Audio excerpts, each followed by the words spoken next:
Well, ladies and gentlemen, I have the distinct honor of introducing you to Antonio Nieto-Rodriguez, who has never, ever been so mean as to tell me when I mangle his name. Um, we met many, many moons ago, but he has very kindly kept in touch, even despite the busyness that accompanies the 2017 award from the Thinkers 50 group. I Mm. saw that. That was wonderful. And so, despite the fact that he's very busy, he was excited to be able to talk about his ideas and leadership. So, Antonio, thank you very much. Thank you, Kim. It's a pleasure to be here with you and with the great community that you represent. It's always like, it feels like being home, you know? Well, I think if that's true, then we're very lucky because you helped to build that home in so many ways. So, Mm. I'd like to just ask you, what what did it feel like when people started responding? Because in April of this year, you started the project discussions to be able to change the world, to turn the world. I believe. Let me make sure I have the title absolutely correct because the Mhm. concept has been on my mind a lot. Project discussions to turn a world in crisis. What was it like when you started getting responses to this call to action? Well, Kim, it was after a few days where I saw the dramatic consequences of the crisis, and you could see that it was just the beginning, and you're at home and you cannot do anything, and most of my network and friends, they're not in the healthcare, in hospitals or so. So you are sitting there, you feel like you're the lucky one because you still have like a job or healthy, and but you cannot help, you just have your knowledge, and that's all your assets that you have. So your knowledge and your network.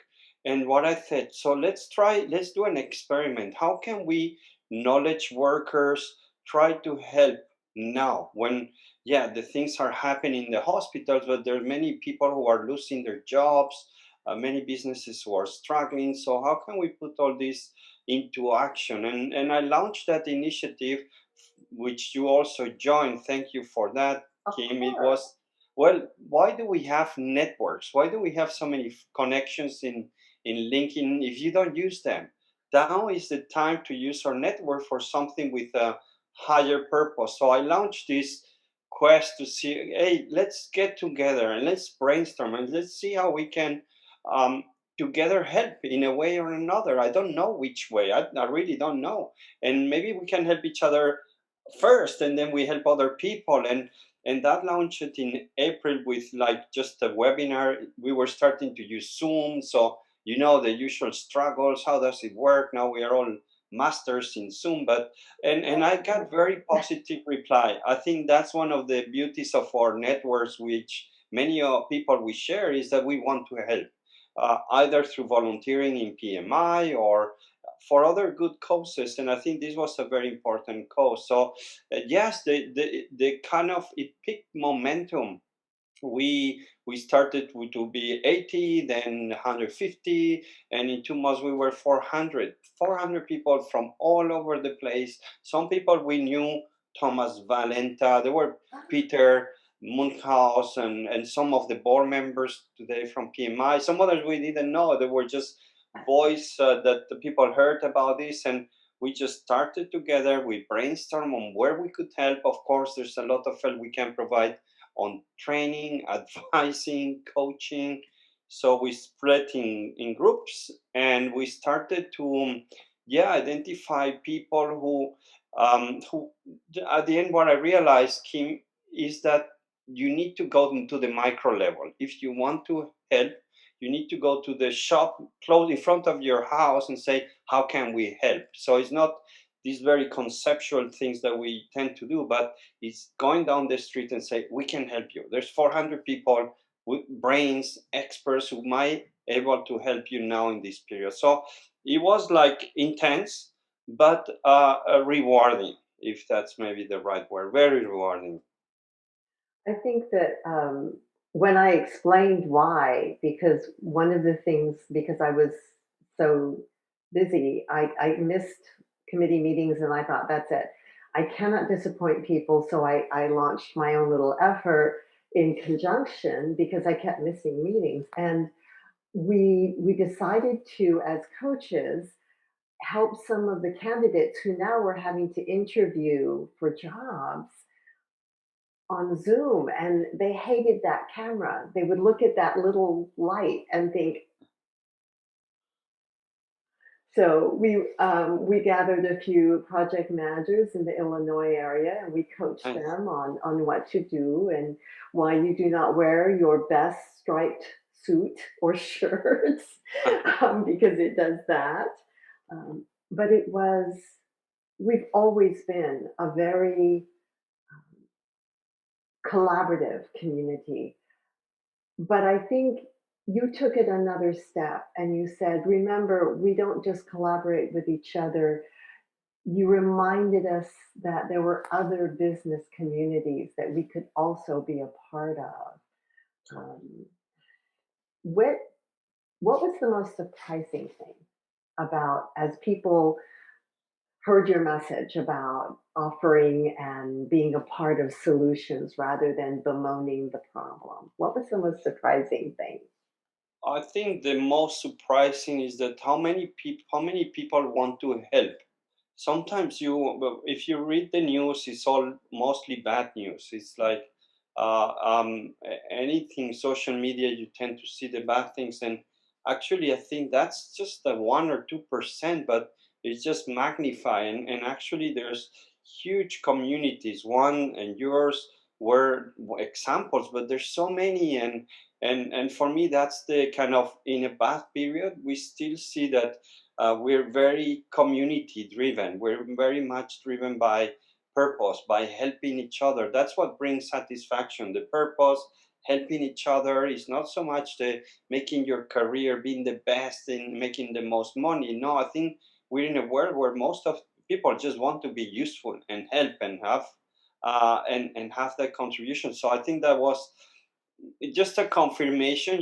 We see that with PMI, you have that feeling all the time, but when you go abroad, that you don't know what's going on.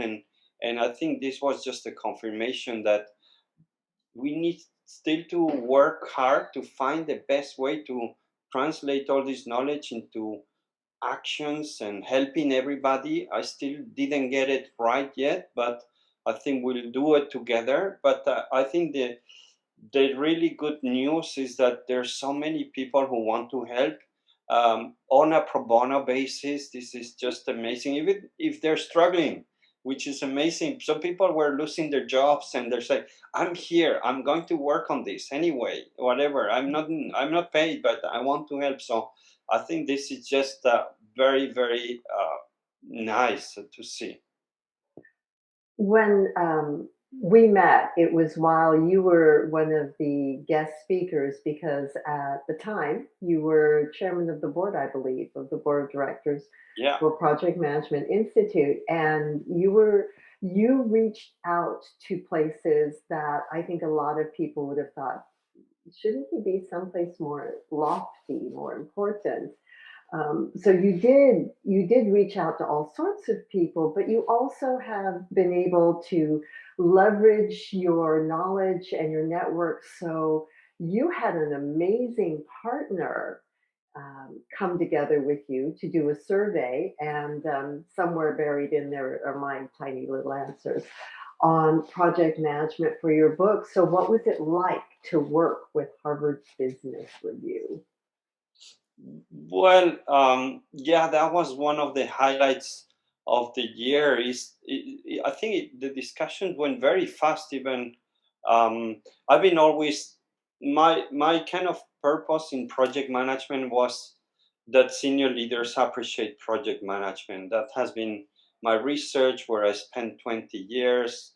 I think project management are great people, very knowledgeable, but often misunderstood or not appreciated. And that's, I think, I maybe my very different angle is I just do that. That's what I've been doing. since the moment I was fired because people didn't understand the value of my project. And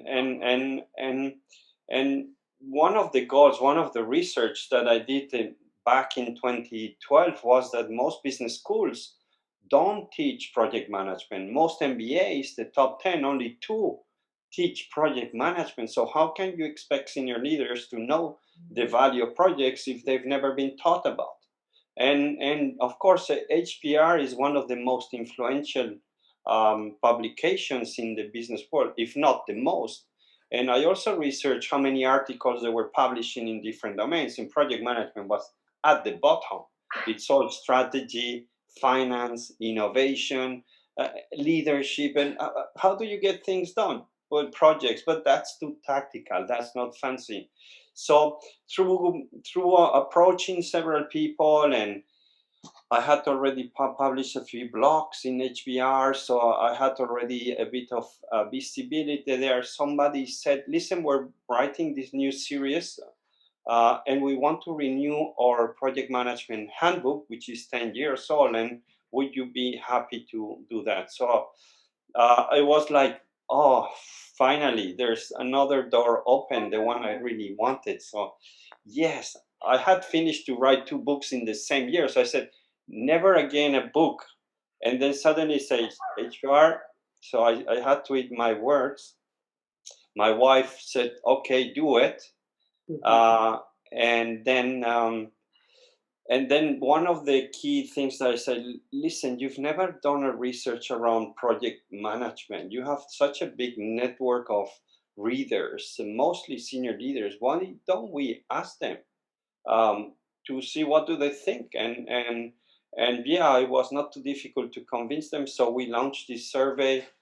We had pretty much about 1,300 replies, 600 CEOs and executives, and I think I will share the results very soon. But it's just extremely very interesting to see what they think about and how they see the importance of project management as one of the top competencies for the future. So I just thought it was just really good news. But again, like everything, Kimi, you knocked on different doors and one of them opens, and that leads to the next one.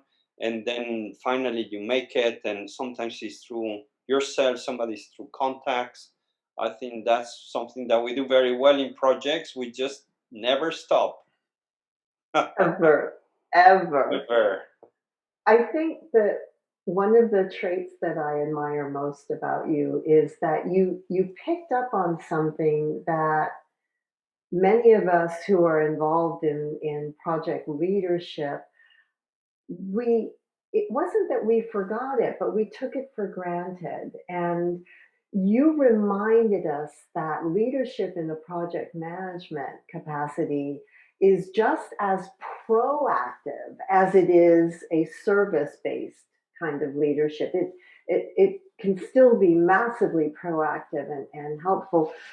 What would you suggest people should keep in mind if they're going to truly embrace that understanding and advance it and use it to help not just their existing project efforts but their future teams? What are some things that you think that our colleagues should do perhaps a little more or perhaps a little more publicly? What hits? Thank you, Kim. I think this is like one of the most crucial discussions we need to have in the profession. Kim, you're so right with the question. I think we've been trained, and I've been trained to focus on one piece of the puzzle. You know, it's what happens in innovation. We don't care, we don't know. We just get the idea already almost decided. There's no alternatives. This is the idea. And then from there, if you're lucky, you might do the business case. If not, it's already done. And then you execute and just make a plan, a good plan, use your techniques like WBS, and then schedule it, and then do some risk management. And I think that is one of, and then hand it over. And then what happens with the benefits? Oops, I don't know. I don't care. I'll put benefit management somewhere in a bullet so that it looks like we care, but it's not really my problem.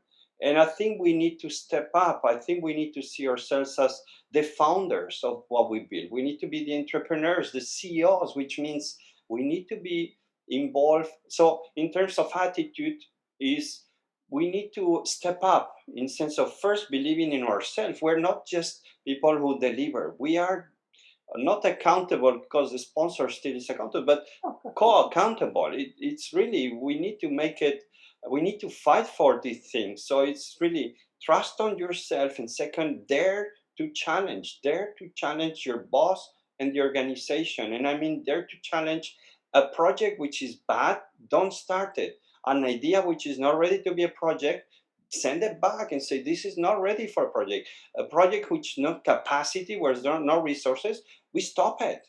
So I think we need to step into the level of saying this doesn't make sense. We've seen so many projects hitting the wall, but we knew it 6 months before. Why we just highlight that in the risk and say, well, there's a red risk there and there and mitigation? No, we stop it. We're wasting. And then the second area is focus on the benefits. We need to own the benefits. It's easy to say, is the stakeholders, is the sponsor. No, let's own the benefits. Let's make plans on benefits. Deliverables are important, but what people want to see are benefits, impact. So I always say now the future is about making plans around benefits. Deliverables is your internal kitchen. So when are we starting to get some of this on them? And if sometimes you need to run what you build, because this is one of the biggest thing that I still have to research why it happens. But why, when a project manager or project leader finishes the project, which is the person that knows the most, Kimi, you know that when you've been working 2 years on a project building a new organization, you run away. Why don't you say, I want to run this? Maybe I don't have, but I know the most about this new company. I know the most about this build product. Let me sell it. Let me just build it. So sometimes I think we go back to zero. Sometimes we should move into, it's another type of leadership, and I think it's a great learning experience. So I think this is how I see evolving project managers towards project leadership, and owning is really about owning, fighting not just for the deliverables, fighting for the project, for making it successful, for getting the benefits. And I think sometimes we are a bit afraid of confronting the bosses, and I think we need to start doing that more often. When I was working in the corporate world, Mm. one of the interesting things that I learned was that we had an executive vice president at AT&T who, just as I was leaving, some, we're not going to discuss how many years I've been there, he said, you know, the reason why in your little division all of the account managers were also new product development managers. And all of the account managers who were also new product development managers then had to own that product through its Exactly. life cycle, was because you would tell us when you couldn't do something, because if you didn't, you were the one who was going to have to own it all the way Wow. through. He said, but he said, I want you to remember, you were always still a project manager, because every cycle, every portion of that life cycle had a very specific beginning and very specific objectives and benefits that it was Wow. supposed to deliver. He said, so I want you to never forget that. So it is embarrassing. I have never forgotten that. But for the life of me, half the time I cannot remember his name. Wow. But no, I think you're quite right. And we're not saying, oh, okay, so Antonio said I should do this, so I'm going to march into my boss's office and say this was a bad idea. It still requires diplomacy. It still Exactly. requires tact, Oh. and nobody wants to be told they made a stupid decision. Nobody. But it can still be done, which actually gets me to the other topic. I am fascinated at how you tied proactive leadership, understanding how benefits need to be a focus of us as professional members of the organization. It's not because we're project managers and it's not because we're not. It's because we are members of a professional at a professional level of the organizations we are delivering for. So we need to understand what those benefits are and how they fit with the strategy. And then there you are, strategic implementation. You worked 2 years on that. How have you Correct. seen that change the people in our profession? Well, it's another, yeah, close to my heart discussion and topic, Kimi.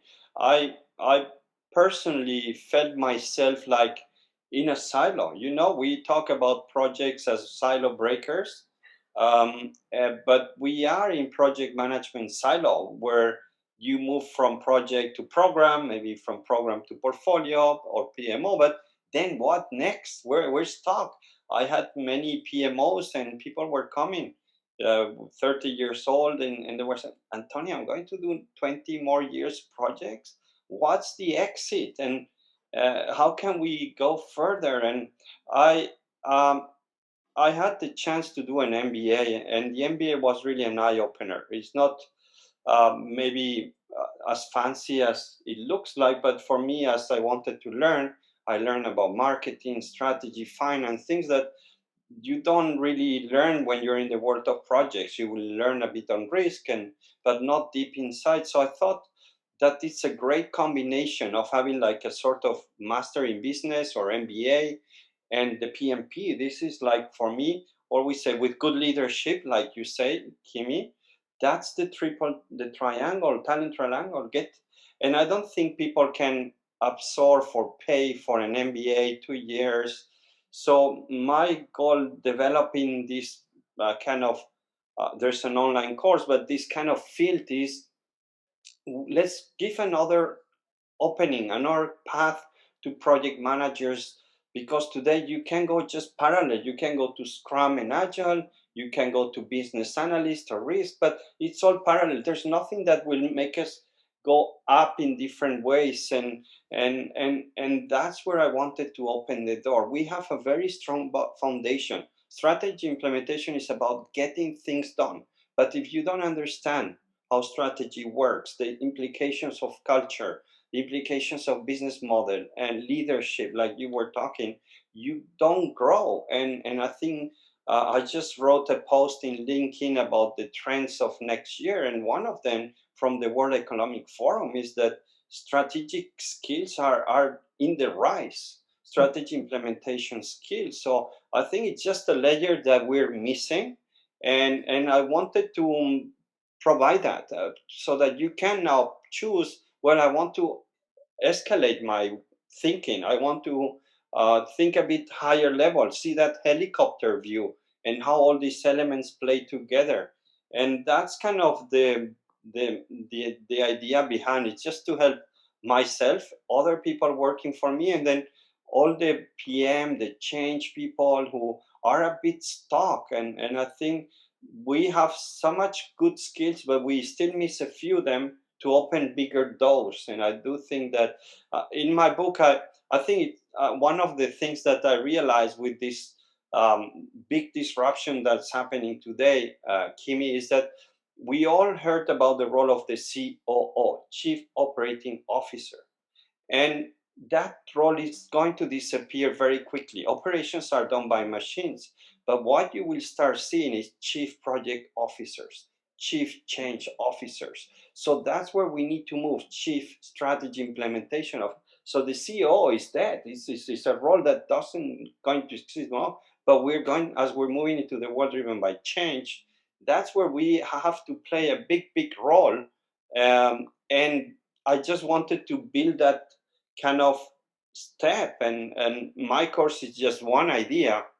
I just hope that we start. I do believe in co-creation, and I think that's something that we do very good in the project management world. So you just build one thing, and then with all the knowledge we'll make it better, and we get all better with that. Indeed. I think the irony is, to your point, we have always been the ones who have helped to drive the projects that will actually achieve the strategic objectives.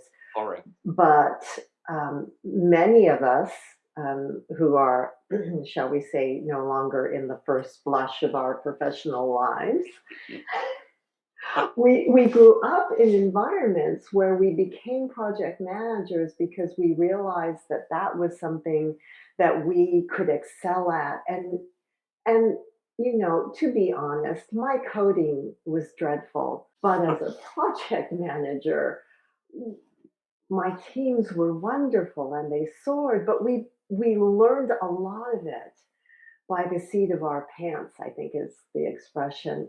Um, but we didn't always have the benefit of a strategic mentor like yourself who would say, by the way, Kimi, if you do this, Antonio, do you realize that this will allow your division to create a 33 cents on the dollar profit margin rather than currently, which is 23 cents on the dollar Exactly. profit margin.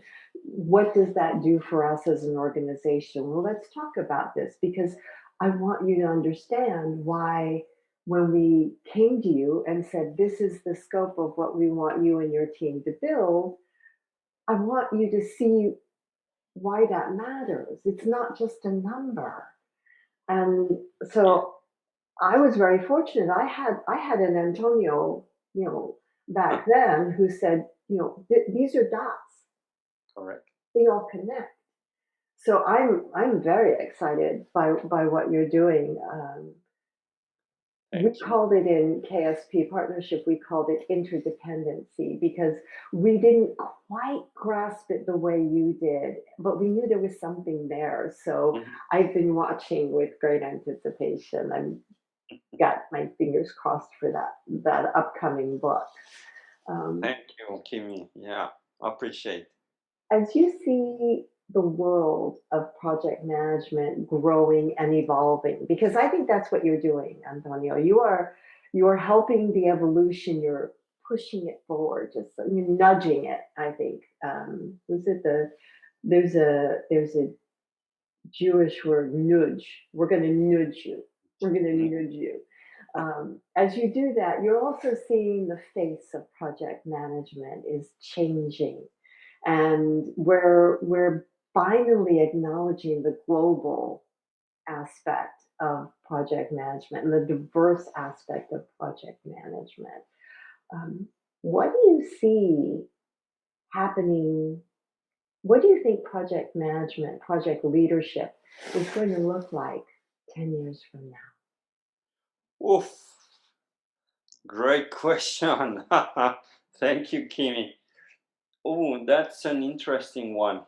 Um, I think it's going to be massively disruptive, Kimi. I, I just in different sense. I think I've been wrong many times. I feel No, now when I've been doing researching, you're I've been human, fired many times. So it's not. I think like everybody, just going through ups and downs and trying to. But I do like to think long term, strategic, and this is something that really everything that matters.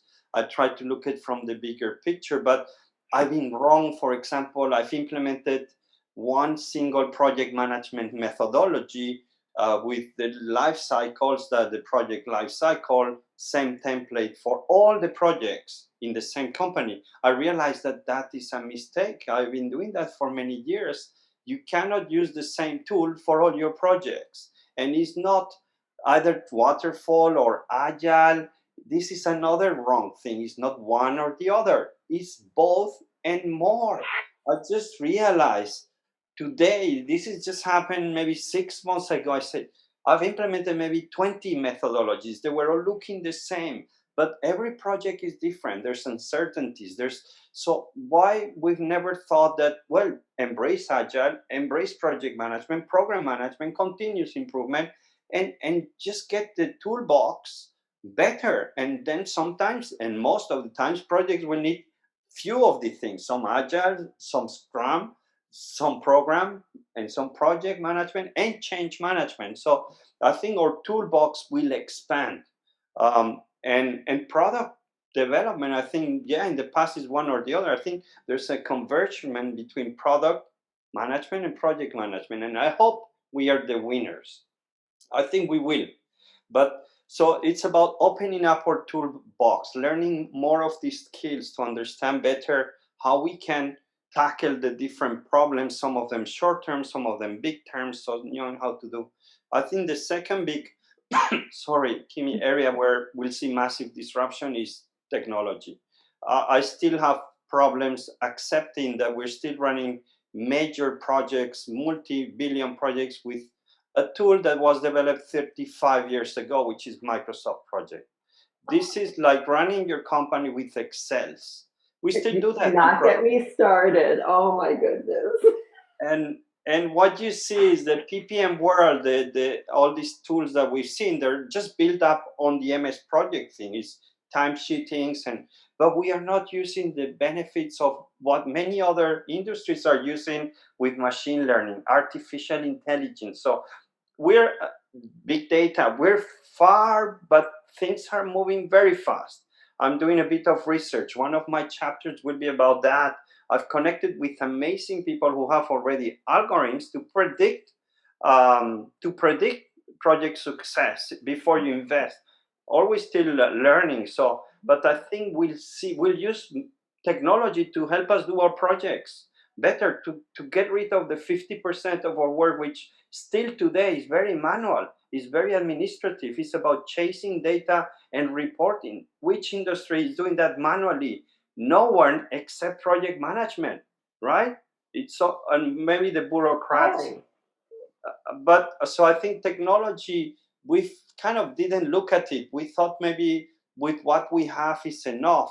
Maybe some Monte Carlo, you found some tools there, but I think we will see huge. It's scary because maybe 60 to 80% of what we do today will disappear. Well, not disappear, will be done much easy. Will have been Mach- delegated. I like to think exactly. we I like delegate it to ex- artificial intelligence and big data exactly. crunching. So exactly, I think if these are two, there's a few others, but I think our toolbox uh, and use of technology to. I, I I always say, as a community of project managers, if you look at any research around success in projects, they're always a bit subjective. It's hard to define what's success or not, but 60 to 70%, Brightline took about 90% with the economists of strategic initiatives fail. And if you think about the amount of money that goes into projects, about $50 trillion Mhm. every year, we're throwing through the bin like the GDP of China every year. So if we said, okay, we project managers, we are going to do from 70% failure to 40% failure, we're going to get better. Just imagine the benefits and social in economy. So I think that would be for me like for the next decade something that we should say. We're going to increase that 70% failure, we're going to reduce it by half. That's for me the mission, for me for our community. Do projects success much better. You know, there has always been a tiny suspicion in the back of my brain, but I lack your discipline. So I have let it be at the back of my brain rather than researching it. It's one of the reasons I think, okay, you know, Antonio would have researched this. I sometimes think that the reason that such a big number projects are considered to be failures is because we didn't understand the strategic import to begin with. So we didn't understand the need to drive to more measurable criteria of completion and success. So it became very easy for one person would say, oh yes, that was wonderful. That was a great success. But somebody higher ranking in the organization would say, no, that did not do what I wanted it to do. So I consider it a failure. Yeah. Standish is not going to go to the lower ranking person. No, They're no. going to go to the person who was unhappy. But we as project leaders missed that heartbeat that said, I will connect the success of the product to the success of the strategic initiative. And if we understood that better, I think maybe the number it wouldn't be half. We still have a Yeah. goal, but I think it might be less than 70%. You know? Yeah, yeah. I think you're right. It's we didn't have, we were not trained to think like that either. But imagine every 7 of 10 flights crashes, or 7 out of 10 operations are a mess. And so I think we need to own that. I know most of the reasons why project fail is not because of the PM. There are other factors: is the organization, the culture, too many projects, bad sponsorship. But I think some of them we can influence and step up and say we're missing that part. So don't go there because it's a waste. We know that. And like you say, I completely agree. We've been driven by the triple constraint as main KPIs, that the times and the cost, especially, which are super important. But some projects, they are driven by other measures which we don't see.